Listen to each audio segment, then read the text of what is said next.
say they're not particularly well known, and I go with the most obviously well known one right off the bat. Metal Gear Rising: Revengeance is an action spin-off of the franchise starring Raiden. He gets to hold the protagonist torch for the first time since 2, and this is a fantastic game. So the story behind this one is that Kojima was trying to leave the franchise in the hands of his team. He didn't want to really be hands-on with it anymore, and they had this idea, alright, we'll do a game with Raiden where he like cuts up stuff.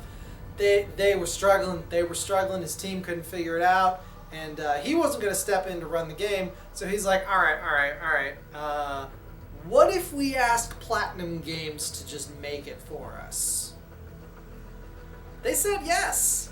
So you got the action hack and slash gods, Platinum Games, who were just like cranking out games at this point, and they cranked out another one, and this one is just bloody fantastic. Now this game obviously has very little stealth or anything that makes it even remotely like a Metal Gear game, and it's not a Metal Gear Solid game, it's a Metal Gear Rising game. And as a spectacle fighter in the Platinum Games oeuvre, it's pretty darn good.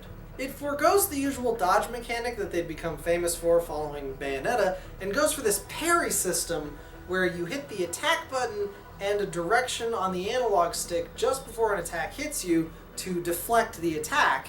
And, you know, as higher level enemies go, you'll have to deflect more attacks in sequence to open them up, or, and this is the real trick, they'll delay their attack in such a way that you can try to parry it and you'll do it too early and ruin the animation, and then they'll just clock you in the face.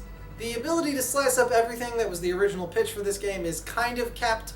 You can't slice everything and punch a hole through the wall and escape into the void of the level design, but you can cut dudes up into tiny little pieces, slice off their arms, cut out their spines, which are full of nanomachines, because again, it's the future, and just like smash it up for a nice tasty beverage of spine juice. This one's just fun and slashy, and also a really interesting attempt to recreate the Metal Gear Solid storytelling by another studio. Like, yeah, Kojima had like oversight on the story, but it was obviously mostly handled by people trying to imitate his style, and you can spot the difference. I've heard it best described as the Metal Gear Solid franchise is camp for drama. Yes, it's also can be very funny, but the games are campy to set you up for emotional gut punches. And it takes those emotional gut punches very seriously, even though it's a campy franchise. Whereas Platinum Games' style of storytelling isn't so much camp as it is Saturday morning cartoon toy box smashing.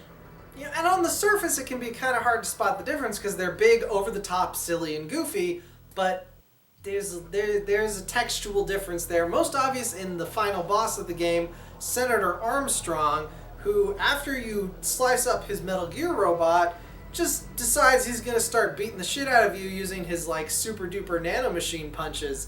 And he's, like, a hardcore libertarian. And while he's beating the shit out of Raiden, he's going on and on about his objectivist philosophy of every man, you know, fighting for his own land and defending his own honor and power, and it's weird, and he straight up says, "Make America Great Again." Kinda awkward now, and the tone is just like all over the place in this segment. It's like you're watching WWE and suddenly, like, Ayn Rand showed up and starts power bombing people while going on about her philosophy. I kinda dug it, but it's not really nailing the Metal Gear style. But hey, Raiden gets a cool dog companion robot, and he goes on like mystery machine adventures to Mexico to rescue children from having their spines and brains taken out. I dug it. It's a good game.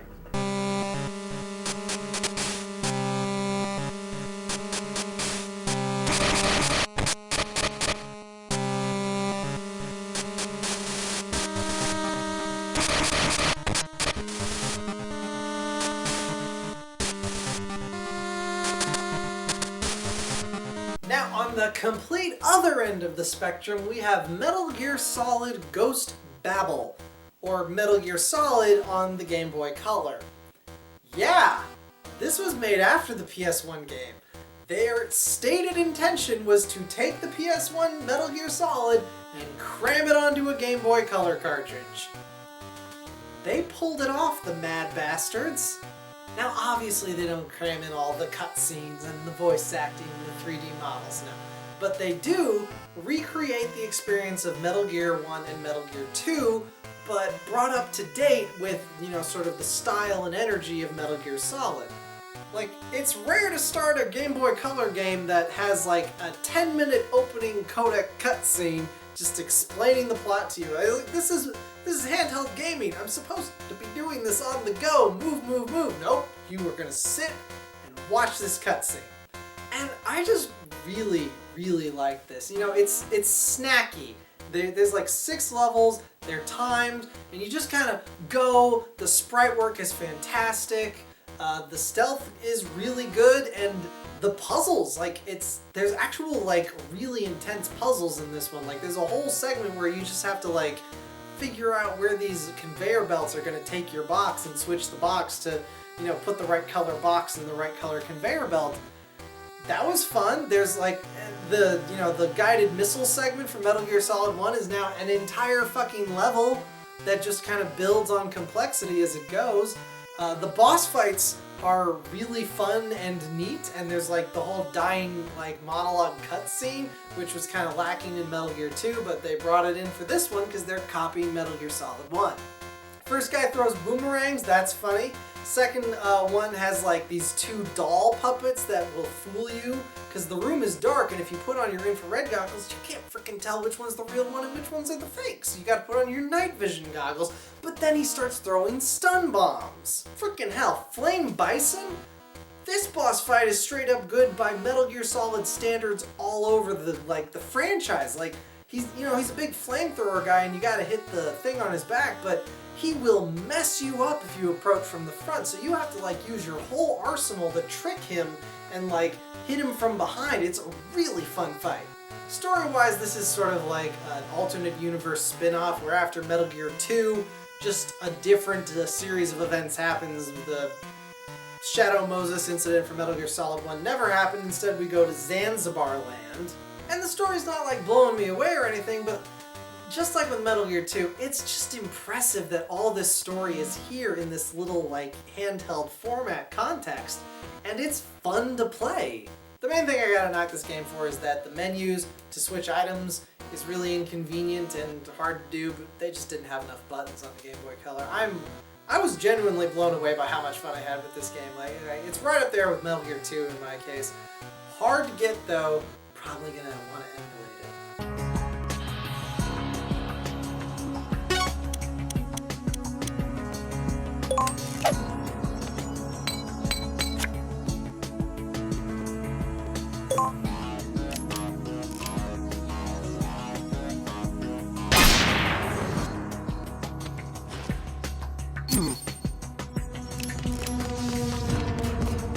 So after the success of the Metal Gear franchise following 2, of course Konami wants spin-offs, and Konami gets what Konami wants. And to start with, they start doing a spin-off on the PSP called Metal Gear Acid.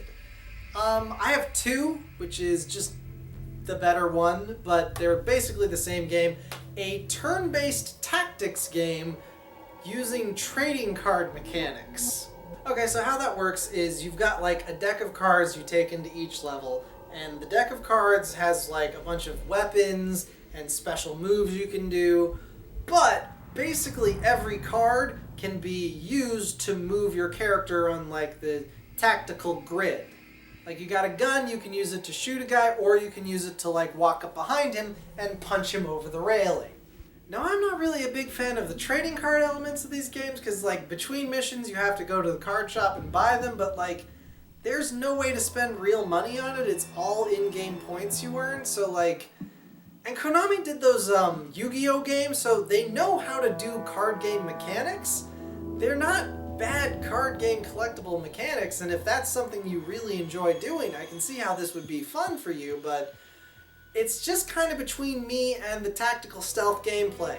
Now, stealth and turn-based strategy games are a surprisingly good mix. If you've ever played Invisible Ink, It's obviously not as good as that, but it's like the same basic concept where having time to plan out your stealthy maneuvers really pairs well with like the turn-based tactics of it all. Like, yeah, in Metal Gear Acid 2 especially, it was definitely possible to get through certain levels without being spotted at all, and yeah, it gives me that same rush where like I get past all the guards and they never notice me and I feel like a stealthy genius. Like, yeah, it gives me that. It gives me that in 30-minute packages though, and that's kind of a long time. Sometimes the stealth is less possible and you gotta do boss fights, and then you're just kind of scrolling through your junk cards looking for the proper weapon cards. Like, I had to fight a Metal Gear robot, and I was like, no, where's my rocket launcher?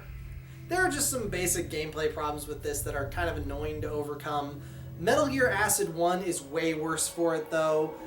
You can't open doors without, like, burning an entire movement card, and you can't punch guys. Metal Gear Acid 2 is, like, objectively the better game of the two. Like, if you're gonna try these out, and they're not bad to try out, get Metal Gear Acid 2, don't even bother with the first one. The stories aren't even connected.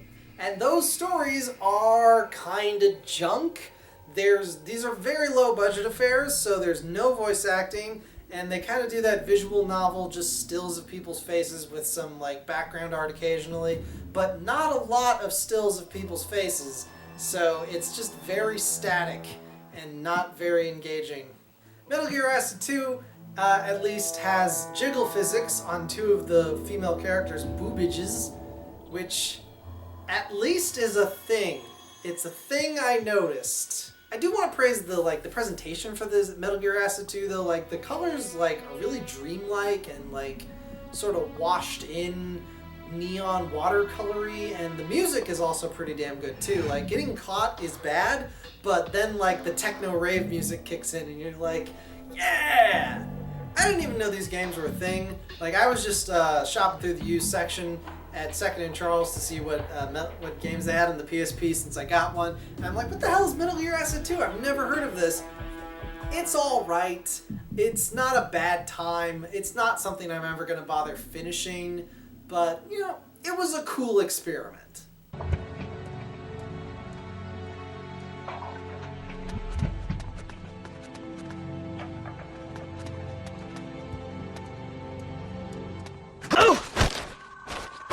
Oh! Answer me. What? Oh! Answer me. What? Speaking of experiments, though, we've got Metal Gear Portable Ops on the PSP. This is a much more appropriately Metal Gear-y experience on the go, because their explicit goal was to cram something like Metal Gear Solid 3 onto the PlayStation Portable. Okay, right off the bat, that has some problems. There's no camera control analog nub on the PSP, and that means you have to, like, kind of do a claw thing on the D-pad. Now, there was a workaround for this in, like, the Monster Hunter games where you would use, like, the square X and circle buttons to move the camera around. Not as good as an analog stick, but, it gets the job done. This game, that's not an option, though, because you're gonna need to use the triangle button a lot to walk stealthily. I don't know why you need to do that, because the analog nub can absolutely tell the difference between a full push and a soft push, so they could have just used that for walking, but they decided to make it its own ass button. Aside from the camera issues, they do a pretty good job of getting all the moves you want from Metal Gear Solid onto the PSP. You can crawl, you can sneak up behind guys and grab them, give them the glomp of surprise death, you can interrogate them. The shooting is like a little awkward and stiff, but it's still in the first person, which is good, and that's all okay. It's a nice proof of concept that you can take this with you, but that's just not very much fun. But I don't think the level design is there to support it, because Metal Gear Solid 3 had like those big long levels that were like full of guards to trick and play around with, and this one is much more like you go into a boxy map and there's a building that you infiltrate. It's much more Metal Gear Solid 1 and 2, and it's just not very good because you can't control the camera super great, so guards will just kind of surprise you a lot. The big selling point for this game is that you collect guards. Yeah, you grab a guard, take him back to your truck, and convince him to join your team, and you can send him off on spy missions, or put him in the tech team to develop new weapons for you, or put him in the medical field so that, like, between levels your health and stamina regenerate more, or you can bring him along on missions with you and switch between, like, one of 4 other guys. But you're actually gonna need to bring some guys with you, because, like, you've only got 4 item slots per dude. So between 4 of you, you've got, like, a decent enough spread of 16 items, but with just Snake, you're not gonna have enough tools to get the job done. And this whole, like, you know, build your own army and actually use them to track down items you need, and it's a neat idea. I don't love how it's implemented. First of all, the capture mechanic is really slow and tedious. You actually have to, like, knock a dude out, pick him up by the legs, and slowly drag him all the way back to the beginning of the level where you left your truck. Now, I did find that maybe what the intended idea is that you send, like, your dudes out in front and have them, like, hide in a cardboard box, because when you do that, they actually have, like, a little cone of vision around them, so you can, like, see where all the enemies are on the map, because there's no radar in this game. So, like, I think what you're supposed to do is you're supposed to send out, like, 3 dudes and set them up strategically around the map, and then you go in as your main guy, Snake probably, and when you find a guy you want to capture, you knock him out, and then you don't have to drag him all the way back to the truck. You can just take him to one of the boxes of your dudes scattered around the level and capture him that way. But that's still really tedious. And this isn't helped by the fact that the levels are actually really short. Like, if you know what you're doing and just, like, run straight for it, the levels can be over in, like, 30 seconds. Now, if you don't know what you're doing and you want to, like, go slow and actually get into, like, the stealthy roleplay of it all, the levels will last you a lot longer, and that's fine, but it does kind of, like, make it feel less special when you realize how easily you could have done this. Story-wise, this one's just kind of a throwaway. It's Big Boss again, a couple of years after the Snake Eater mission. I don't know why he's been captured and thrown into a prison in this, like, South American country called San Geronimo, or who these people in the Foxhound unit are. It's all very sudden, and I don't get what's going on, but it's fine, I guess. Actually, okay, one nice thing about it is that the bosses who you fight in this game are much more story presences, again, much like in Metal Gear Solid 1, where you'd run into them and have conversations with them before their big climactic fight. It's nice to have that again, because none of the other games have really done that right. Oh, and because of the capture mechanic, you can, like, tranquilize some of the bosses and capture them and add them to your squad. Neat. That's definitely neat. But it's kind of hard for me to recommend this game, not because it's, like, bad or anything, but because it's basically a prototype for Peace Walker.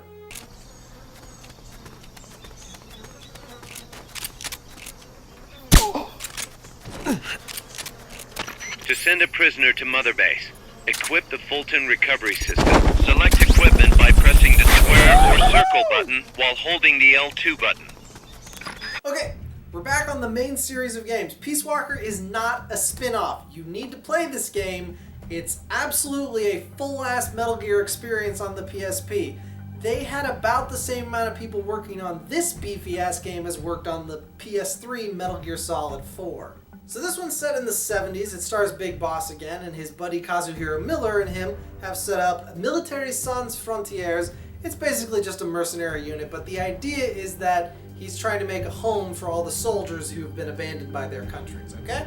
And their mission is to figure out what's going on with this tape recording of the dead boss's voice being found in the middle of the Costa Rican jungle, and on the way they discover nukes and big ol' robots, and also the Sandinistas, who were kicked out of Nicaragua and are now hiding in Costa Rica and are trying to, you know, free their nation.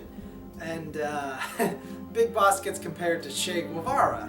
So Portable Ops didn't have a lot of voice work in it. It was mostly, you know, text on the codecs, but there were these sort of comic-style cutscenes that were voiced, and those comic-style cutscenes are back in this game, and they are just fantastic. Like, it looks so good, and the voice acting is superb. Like, I had to move a lot of memory around on my memory card so I could install all 800 megabytes. It doesn't sound like a lot, but it is on the PSP, so that I could have full voice acting for all the tape recordings. See, the codec isn't really as good as it has been in the past.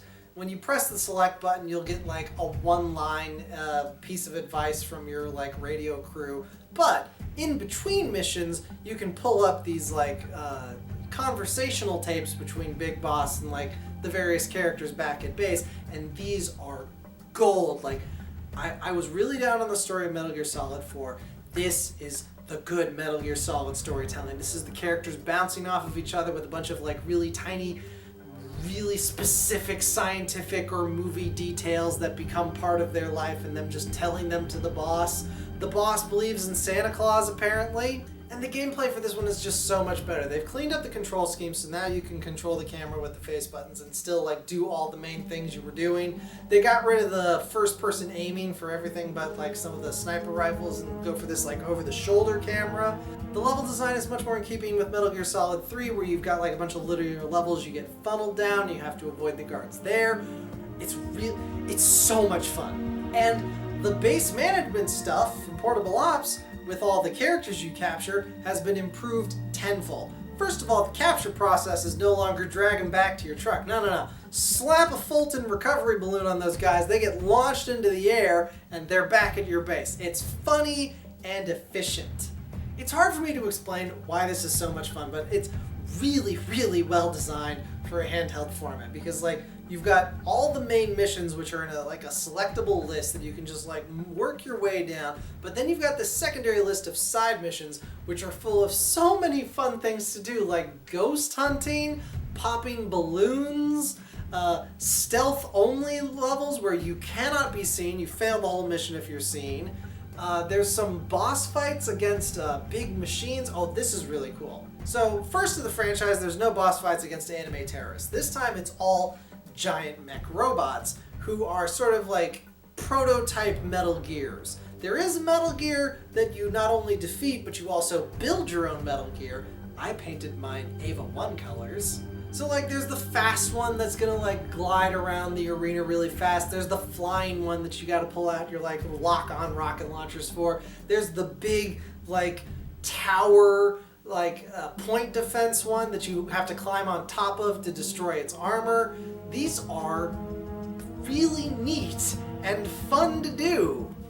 Peace Walker is just dripping with the character charisma I love these games for. All the radio chatter people you have are great. It's so much fun to listen to their tapes.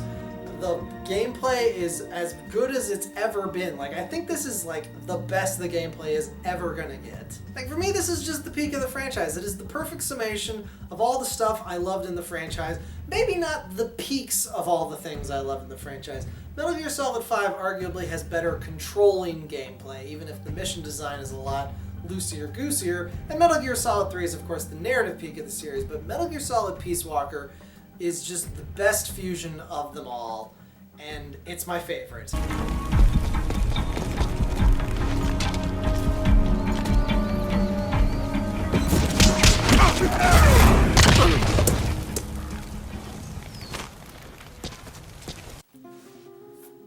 Well, this is kind of awkward. So, Metal Gear Solid Ground Zeroes is basically the tanker level of Metal Gear Solid 2, but as a standalone $40 game. It's basically a demo that Konami wanted you to pay for. And nowadays I can get it for like $5 at GameStop for like, $5 or even $10, great price for it, for as much gameplay as there is in this, like solid 2 hours of game in here. But on release, not at all worth it. But beyond that, there's definitely some stuff to talk about with these two. So Metal Gear Solid 5 is finally the game where Big Boss goes bad.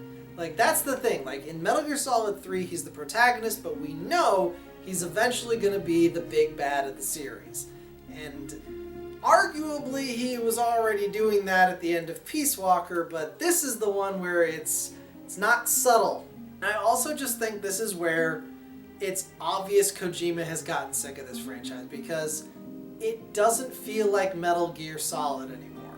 To make it clear what I mean, I think Ground Zeroes is actually a great little case study because as a game, Ground Zeroes is a lot of fun to play. The shooting and the stealth mechanics have literally never been more responsive, snappier, or empowering without turning it into a straight up action game. You gotta break into Guantanamo Bay and rescue some prisoners. Oh, yeah, this game's kinda dark. So, following the events of Metal Gear Solid Peace Walker, Chico, who was a 12-year-old boy who would talk to you about Yetis and other mythical monsters in the Codex, gets kidnapped and tortured for information on Mother Base. And it's not fun. Chico was actually kidnapped and tortured for info in Peace Walker as well, but it was mostly played for over-the-top drama. You've made a mistake, Chico, but we can teach you how to overcome your mistakes and we can heal your wounds. This one is just, he's in a cage and we gotta get him out. And it's dark and sad. But another big area where the game is just different is that David Hayter has been replaced. He is no longer voicing Big Boss. He's been replaced by Kiefer Sutherland, who I guess is very expensive because Big Boss does not talk much in this game.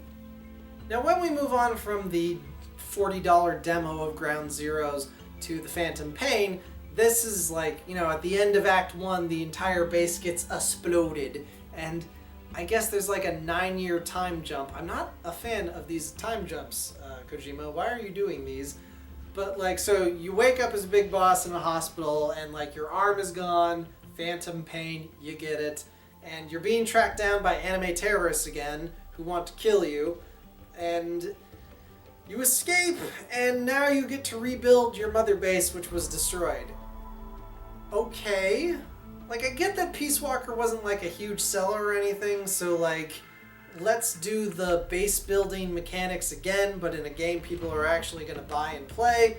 Okay, I get that, but I was kind of attached to my mother base. I would have been fine if we just built a second base. I mean, he had 2 bases in the first 2 games. And it just adds into this whole we're doing it again, but it's sadder now. The tone is just all wrong. Metal Gear Solid games could get this sad, but this is just sort of relentlessly bleak through most of the actual storytelling cutscenes. Yeah, the gameplay's got all the goofs and gaffs and rocket punches and pooping horses that make it fun to play, but whenever the story actually kicks in, Kazuhiro Miller is lost 2 of his limbs that he was tortured and now he's out for revenge and angry. He was your goofy jokester, long-suffering second in command in Peace Walker. I don't want this. There's a lot that can be said about the story of Metal Gear Solid 5. Some of it was just not put in the game because Kojima was kicked out of the company for wasting a lot of money on this game, and it's definitely doing things. It's got some neat ideas, it's going for something, but I don't think any of what it wanted to be, anything that this story wanted to be, was appropriate tonally for a Metal Gear game. It's just bleak and dark and sad, and I don't like it. But the gameplay, okay, fine. The gameplay is really good. The aiming controls are snappy. You get to bring along a companion. It can either be robot legs, a dog who can cut people's throat with a knife that he pulls out of his little pack. That's adorable. Or the naked lady who doesn't talk. She's actually an okay character, but she's just not wearing very much clothing, and it's distracting.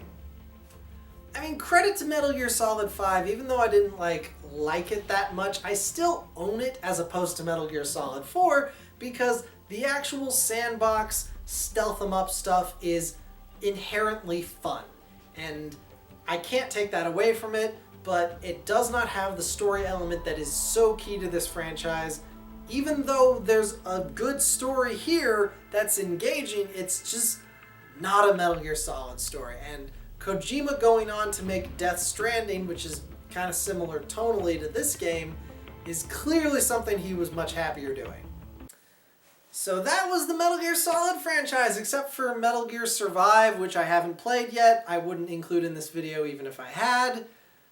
I do actually intend to play it at some point, just sort of morbid curiosity. But yeah, the Metal Gear Solid franchise is gaming legend, gaming honor society for a really good reason.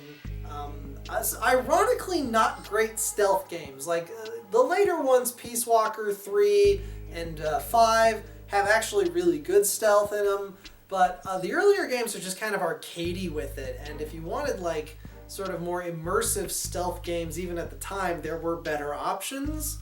Ironically, considering this is the game that made them, like, super famous popular. And just the wild writing is... you can't take that away from this franchise. It is part and parcel of why people love these games so much. So, never gonna see them again in any form that's, worth having. So let's just talk about how you can play the ones that are, existing already. So a cool thing about the Metal Gear Solid Subsistence release is that on the second disc, there's Metal Gear 1 and 2, the MSX ones, just on there, you can play them. That's how I played them, and in most HD re-releases of this game on like Xbox and PS3, like those are included anyway, so they're not as hard to get as you would imagine. And you can get Metal Gear 1 on the computer through GOG, which is cool. Not 2 though, don't know why that is. As for Metal Gear Solid, this one's a little bit more annoying to get on modern consoles. You can download it for the PS3, but not the PS4 or 5. I don't know what's up with that. But what you can also do is you can get this on computer through GOG.com again, and Metal Gear Solid 2, those are the ones they have. Now Metal Gear Solid 2 and 3 were in an HD collection. Now the physical disc release would also include Peace Walker, but the downloadable version is just these two, and it doesn't have all the stuff from the Subsistence re-release of 2. There was a skating minigame in that. But in terms of you actually getting to play it, the HD re-releases are on modern consoles, and totally playable. Metal Gear Solid 4 is only on the PlayStation 3, and unlikely to be ported to anything.